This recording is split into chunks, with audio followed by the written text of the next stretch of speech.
Coming up on Cronkite NewsWatch. Abortion is a topic of heated debate, and a new bill is stirring the controversy between violation of privacy and keeping people safe. Plus, entrepreneurs across Arizona are concerned that some major companies could have enormous power over their computers, which could impact business. And giving back to the community. A 24-hour online campaign is giving charities a new way to find donors. In-depth, insightful, innovative. Cronkite NewsWatch starts right now. Good evening and welcome to Cronkite NewsWatch. I'm Clarissa Tapia. And I'm Cassie Clapp. Thanks for joining us. Arizona could soon be among a handful of states that allow unannounced inspections of abortion clinics without a search warrant. Reporter Brittany Thomason was at the Capitol today following the legislation. Brittany, is there something we see other states doing? Yes, more states are passing legislation that will allow surprise inspections for abortion clinics when people make complaints. That proposal created a heated debate today in the Senate. Supporters say the bill is aimed at protecting women, while opponents say the bill is an invasion of privacy. Some legislators say abortion clinics should be forced to submit to unannounced inspections, just like every other health institution in the state. Currently, when a complaint for an abortion clinic is received, it can take weeks before a warrant is in place for inspection. Proponents say it's all about safety. Opponents say it's impeding a woman's right to choose. Women are people, and they deserve the kind of protections that they would expect in any medical facility where they're receiving care. About harassing the providers within the clinic, that's what it's about. We don't like Planned Parenthood, so we're going to pass a bill to make it difficult for them to operate. The bill would also make it a crime for adults to help minors get an abortion without parental consent. Live in the Media Center, Brittany Thomason, Cronkite News. State parks are going to be in for a treat if a bill gets to Governor Brewer's desk for her signature. Earlier today, Senate Bill 1326 passed in the House caucus. It would give Arizonans a second reminder to help state parks. Parks are used by everyone, so, I mean, why not have everyone help out? And soon you may be able to. Right now, you're given the option to make a financial donation to the state park system when you renew your driver's license. But some lawmakers say more options are needed. Senate Bill 1326 would provide that option. When you get your income tax refund, you can designate a certain dollar amount to be deducted from that to go to support state parks. State Representative Sonny Borelli says it's an option, not a mandate. Folks have a choice to donate or not to donate, and of course the amount to donate. So that's putting it right back to the voter where they want their money to be spent. For Cassandra Williams, it's anything but a hassle. I like parks, so I'm glad it's there. The bill will continue on to its third read, and Majority Leader David Gowan feels hopeful about its future. Another bill was heard at the Capitol today, HB 2003. The voting bill was heard in the Senate Judiciary Committee after passing unanimously through the House. The voting bill applies rules about DUIs on the road to the water. It allows officials to stop a boat and conduct a sobriety test and would provide more protection to docks and boaters out on Arizona lakes. It will have its third read soon, and if passed there, will go straight to the governor. Main sponsor of the bill, Representative Sonny Borelli, thinks it will go through without a hitch. Net neutrality, it's a phrase that almost feels like a tech buzzword, but entrepreneurs across Arizona are watching court developments closely, worried about what internet regulations could mean for their businesses. Esteban De Silva joins us with the details.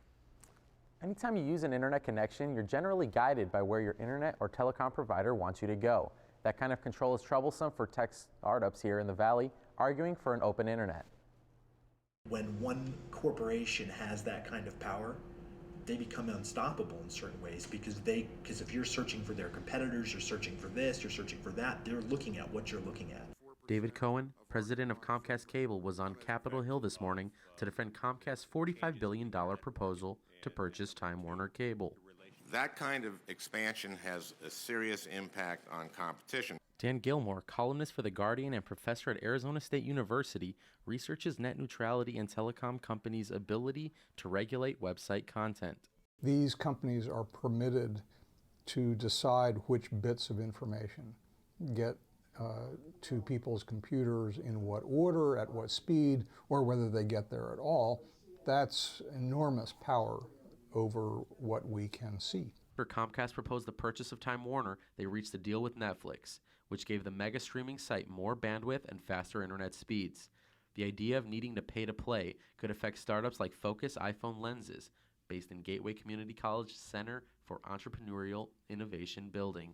You will never be able to afford that exposure, and it will limit the ability for new technologies to come out, simply because they won't be able to reach enough of a market to get their technology or product or service known about without an expansive budget. The monumental impact of net neutrality on free speech and the internet as an information commons is still being heard in the courts. But just last month, some of the key provisions of the case were struck down by Congress. Esteban Da Silva, Cronkite News. April is Oral Cancer Awareness Month, and Arizona has taken huge bites out of the number of diagnoses. Reporter Twilon Nugent joins us live with the details. Twilon?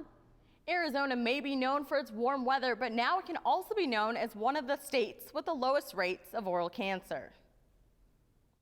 It has been written throughout my career that toughness is my trademark.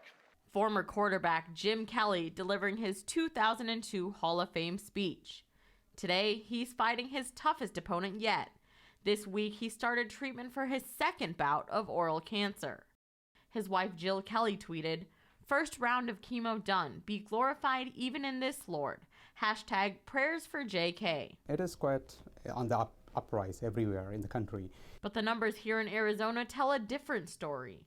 Arizona has the second lowest rate of oral cancer in the country. It's a moment of pride for us being in Arizona. Oncologist Mahesh Sitaram says there's a reason Arizona's rates are so low.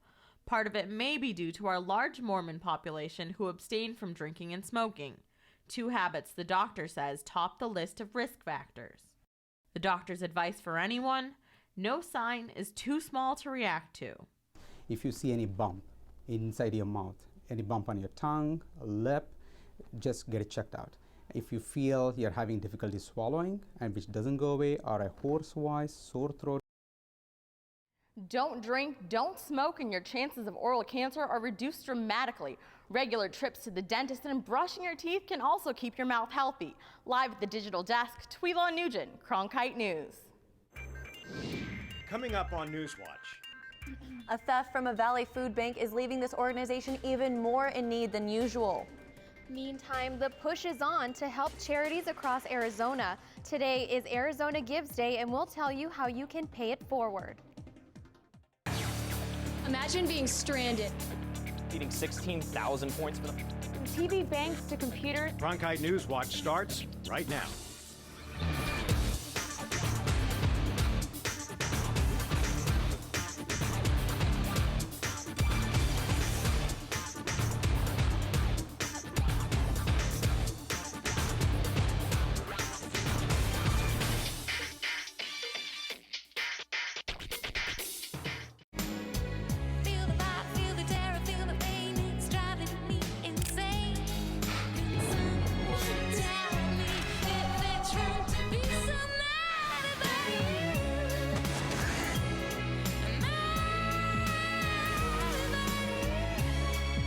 Kiss me.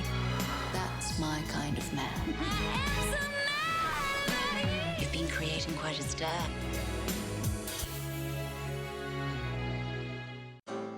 The winter you've been waiting for is on PBS. You must choose either death or life. All the drama. There's going to be changes at Downton. It's getting harder to say no. The adventure. The waves are breaking all around us. And the spectacle of nature. We're going to show how special these animals are. Come in from the cold. Support the one place that can take you any place.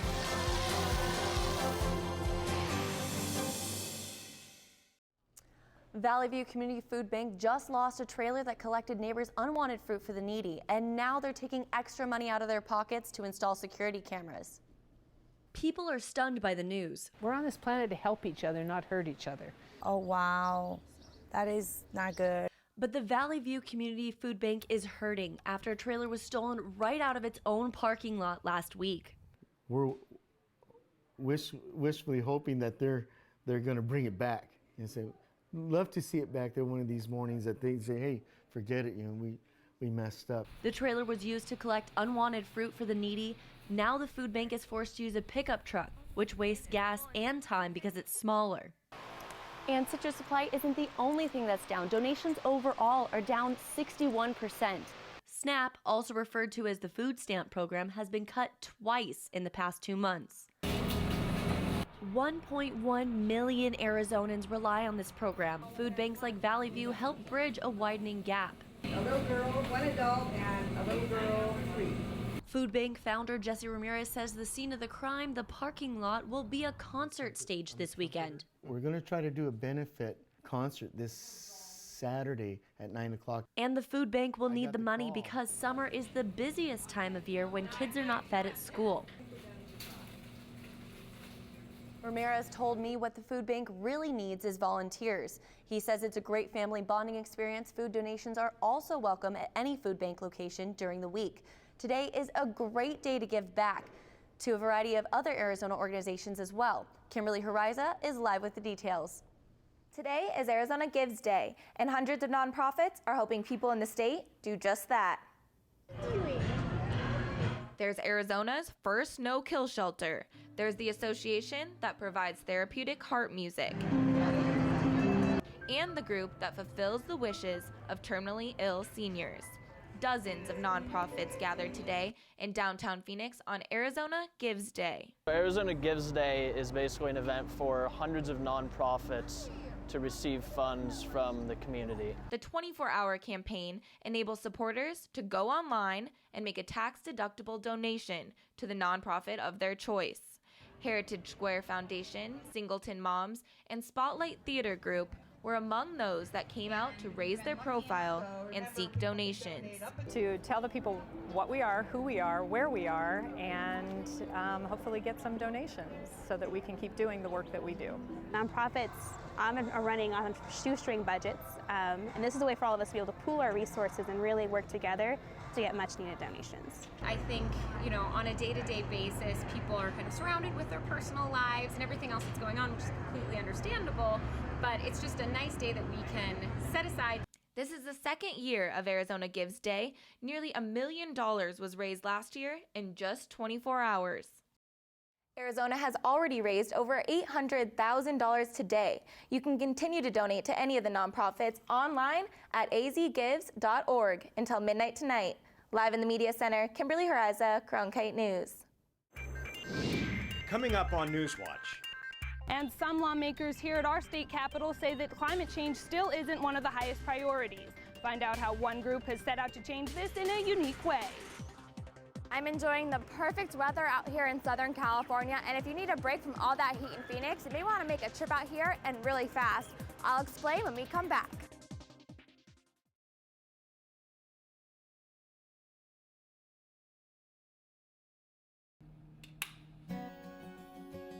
NewsWatch is one of the really big things I will always remember for the rest of my life.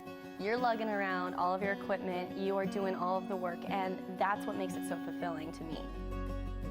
Being an anchor, I think, is a privilege. I enjoy every moment of it.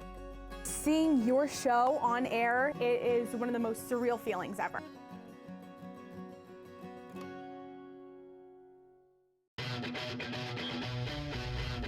What if we could unlock every mystery? We're at the beginning of a revolution. That's a huge discovery. That's never been done before. Ever. Anywhere. Touchdown. No one feeds on curiosity like PBS. Give to your PBS station so future generations can keep asking, what if? I am a chef. I cook for a living. And I think of PBS as a window to the world. That kind of place where you feel you are part of the story. I want to be part of every possible work that's out there. That's when things become really amazing. And when you are able to see stories that make you wonder, makes you think, that's what really makes PBS so meaningful. And that's the kind of TV we need to be supporting today. Imagine being stranded. Feeding 16,000 points for them. From TV banks to computers. Cronkite NewsWatch starts right now.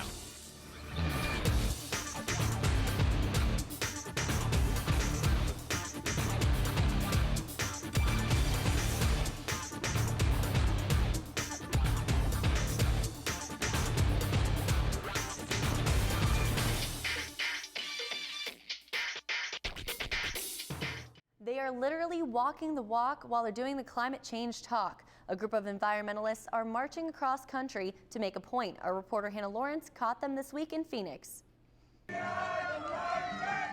Their carbon footprint is small, even though their projected mileage is huge. The climate marchers are hoofing it cross country. The group ranges in age from 20 to 76. They set out last month from Los Angeles with one specific goal. Put pressure on our legislators to put action and for the government leaders to have more solar, more wind, less support for the fossil fuel companies. Walker Brandon Cheshire says his children are his inspiration for joining the movement. This is the world that they're going to inherit, and I have to look them in the face and tell them that I tried the best I could to hand them a sustainable future. Now, while the marchers did gain attention from our state government, lawmakers here at the Capitol still question the urgency behind climate change. The world changes, everything changes. What they're trying to do is use scare tactics. Crandall says the marchers' projections are extreme, but the group says we're already seeing consequences of climate change, and they're walking to make a difference. We made it as far as Phoenix from LA, and we're going to keep going. 500 miles down and 2,300 miles to go. In Phoenix, Hannah Lawrence, Cronkite News. The climate marchers are headed north towards Payson today, where they will spend the night around Fort McDowell. The crew plans to make it to Washington, D.C. by November 1st.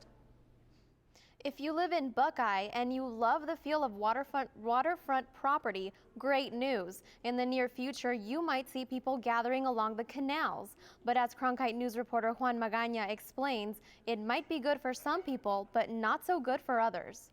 This is a 1964 Lincoln. Rodney Sees has owned classy auto works for a decade. This right here happens to be a 1930 four-door Briggs. Sees' business sits next to the canal, a place where the city has a 40-year agreement to build a 20-mile trail system along the North Bank. But Sees has mixed emotions. It's a place for teenagers to hang out and possibly drink in that, and we have a lot of trash buildup.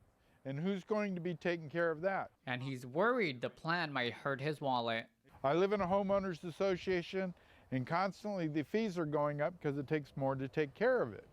Buckeye Mayor Jackie Meck says HOAs will eventually be responsible for cleaning up the new trails, and he's keeping optimistic about a new boom in recreation. The citizens of Buckeye, we want to be able to live, work, and play in the Buckeye area. So I think that's going to be a big draw for residents. The plan calls for trees and special lighting for safety, but people like C says the plan carries risks. I'm not trying to be on the negative side, but I would like to see something for people to do, but I don't know if that's the answer, not unless they've really thought it through. In Buckeye, Juan Magaña, Cronkite News. The mayor says the final cost hasn't been set because of the economy, but he says he hopes in the next 3 to 5 years they will have a good estimate.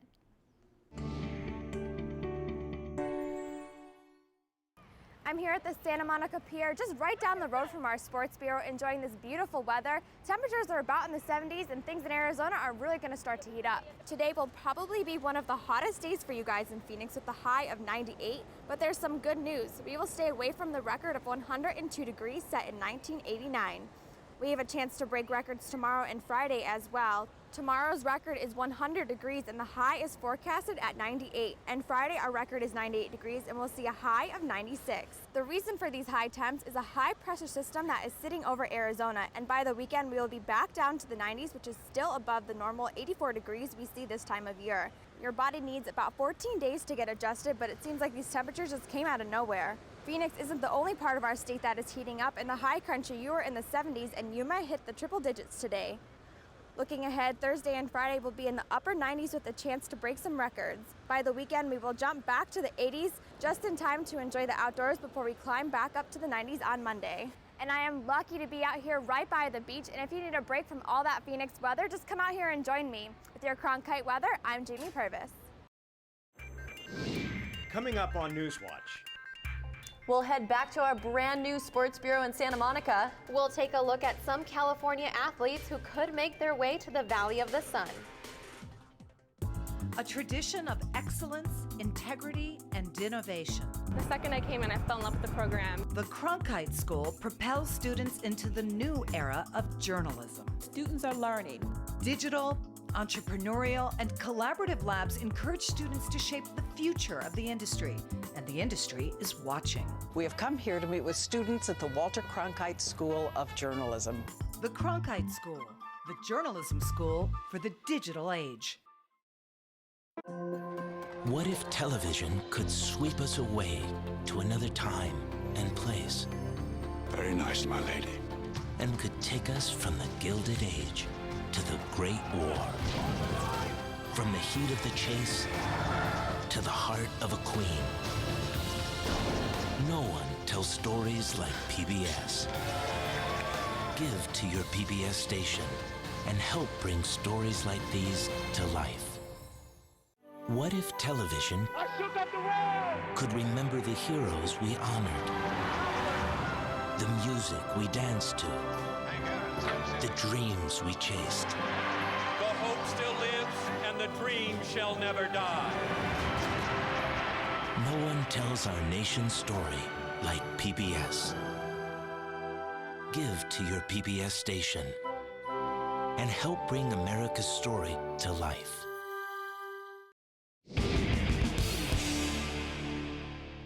For sports today, we're sending it back to Jeff in our brand new Cronkite Sports Bureau in Santa Monica.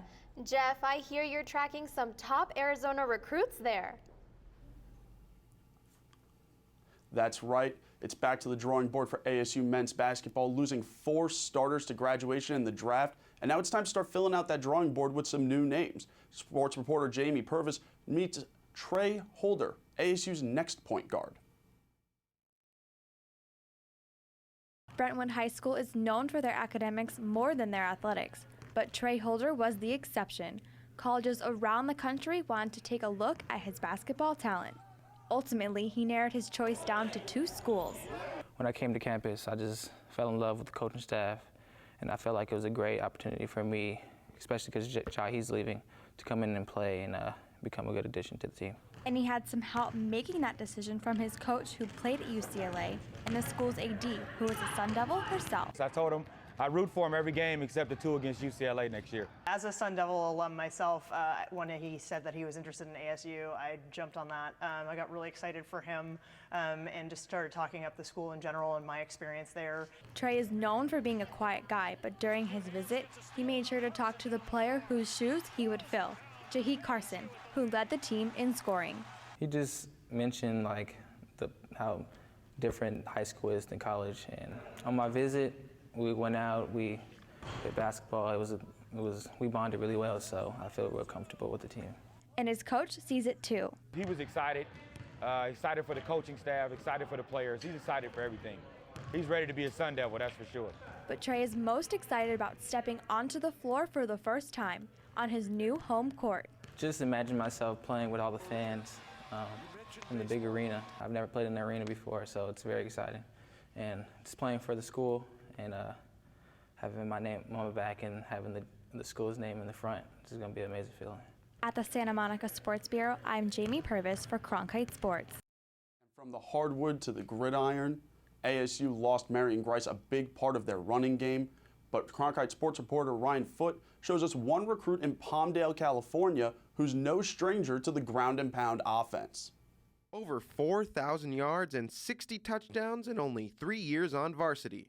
Those numbers got DeMario Richard a lot of attention. From Notre Dame to Florida, I mean, you name it, all the big schools, Alabama, all the SEC schools really were vying for his talents. 10 schools from the Pac-12 made offers, and it came down to his visit in Tempe. I was the last one flew in, and Coach Graham came and picked me up. So we had a nice little conversation. Graham was blunt and to the point with his instruction. You can't train to be the best in the Pac-12. I want you to train to be the best in America. And DeMario's first impression of the coaches made his decision very easy. Coach Todd Graham, you know, he's very motivational. Coach Norvell, he understands what kids our age are going through. So, yeah, it's a big fit for me there. It's a perfect fit for me there, so that's why I chose Arizona State. Even though he's only 5'10", he's already the big man on campus, and he knows that comes with a lot of responsibility. So DeMario does his best to set a good example. There's always somebody looking up to you, so you got to make sure you're doing the good things on and off the field. Special ed class, and he goes down and visits, and he acknowledges people. I have a kid with Tourette's in my class, so we actually spend a lot of time with him, and he's a good friend with me, so, I mean, whatever I can do to help, that's what I do. He also sets the bar pretty high for himself and his new team. Not only the South, the Pac-12 championship will come home to ASU, and we will get roses. Smells like confidence. From the Santa Monica Sports Bureau, I'm Ryan Foote, Cronkite Sports. And one thing I'm definitely confident in, there's going to be plenty of extra traffic in the Valley for next year's Pro Bowl. The NFL announced today the Pro Bowl is saying goodbye to Hawaii and aloha to University of Phoenix Stadium. So the Pro Bowl and Super Bowl will both be played in Glendale on consecutive Sundays. Now back to Cassie and Clarissa for the first time from sunny Santa Monica. Thanks, Jeff. We'll look forward to more from our Santa Monica Bureau tomorrow. That's it for Cronkite NewsWatch tonight. Thanks for joining us. Good night.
Video it, show it to our engineering groups, and they can tell us when we need repairs and help us out with the best way to repair the pipelines. The 70-pound steel robot is controlled by pipe wikis. That's one of the gaps. He can tell the robot to crawl forward, backwards, or turn on its radius. He can also make the robot take a look around using an LED camera. When we find any kind of a fly in the pipe, cracks, whatever, Mike, who's our camera operator, is able to rotate the camera around and show him everything that just as if that engineer was inside that pipe. The camera on the robot alone costs around $100,000, but Person says it's still saving money in the long run. When we put somebody in a pipe, we have to put 2 people in the pipe at a time, and then we have to have a lot of standby people because we don't want any possibility of getting water in on top of a crew. That shot's got